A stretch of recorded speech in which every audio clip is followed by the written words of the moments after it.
It's none of your business, princess, but let's say it was. Let's say you were my mother and you were upset about me hanging out with this lame excuse for a boyfriend.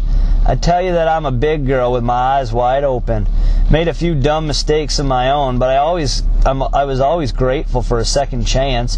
And trust me, Shelley said, that's all life's peaking is getting. One more chance. Look here, he even went and bought me some new earrings. Shelley pulled back her thick hair to reveal 5 small shiny hoops in her left ear. Abby admitted they looked cool. Yeah, they do. Shelley turned to me. Noah, what does your daddy think is going to happen to Dusty Muleman? He says the Coast Guard will probably shut down the Coral Queen right away. He says they won't throw Dusty in jail, but they could make him pay out a fortune in fines. But if the boat's out of business, then you're out of a job, Abby said to Shelley. What are you going to do? Don't worry about me, princess. Being a bartender in the Keys is like being a roofer in hurricane season. You're never out of work for long. The trailer was such a disaster that sweeping and mopping seemed like a waste of energy. It should have been towed straight to the county dump. Ahead, Abby checked her watch and announced that we had exactly 11 minutes to get home. We took off down the old road as fast as we could.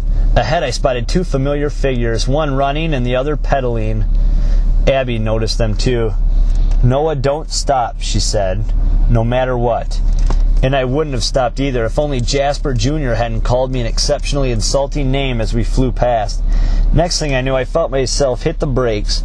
It was pure reflex. After all that had happened, I just couldn't pass up the opportunity to brighten Jasper Jr.'s day. Are you completely whacked? Abby whispered. Keep going, I told her. I'm not kidding. She knew it too. She kept riding. I spun the bike around and waited. Jasper Jr. was on the beach cruiser and Bull was jogging to keep up, beat-faced and sweating buckets. Where are you guys going? I asked. To the marina, maybe? To have a chat with the Coast Guard? Jasper Jr. hopped off the bike and let it fall. I could see that he was boiling mad. He stalked up to me and grabbed my handlebars and wrenched them back and forth, trying to knock me off. Somehow I kept my balance, and I also kept the smile on my face. It was driving him nuts. Okay, dork brain, let's do it. You and me, right now. Jasper, don't start nothing, Bull said, bending over to catch his breath. Very calmly, I climbed off my bicycle and put down the kickstand. Then I stepped up to Jasper Jr. and got right in his face. When he reached up to shove me, I knocked his arms away. He seemed totally amazed. I couldn't stop smiling. Being afraid of those 2 boneheads seemed so ridiculous. Come on, dude. Let's go. Oh, no, you don't, I said. Not yet. He still owes me an apology. In fact, he owes me 2 after what he just called me. You're so dead. So dead. The way he was moving his rat-like mouth, I knew he was working up another loogie to spit on me. I reached under my shirt and pulled out the chain that was hanging from my neck. The ancient gold coin dangled back and forth, glinting in the sunlight.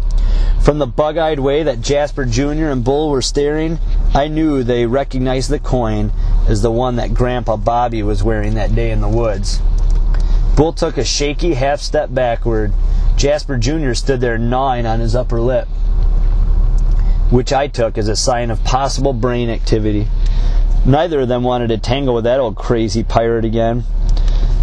I'm still waiting for my apologies, I said. Bull poked Jasper Jr. Get her over with, dude. Then Bull picked up the beach cruiser, hopped on, and pedaled away. Jasper Jr. shifted uneasily as he watched his friend ride off. He turned his knobby walnut head and hawked on the pavement.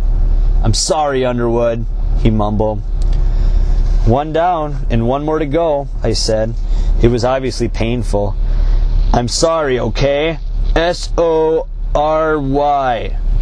Close enough, I said, stepping back and waving him down the road. Jasper Jr. gave me one of his trademark sneers and took off running. Have a nice day, I called, though I knew it probably wouldn't turn out that way for the Muleman family.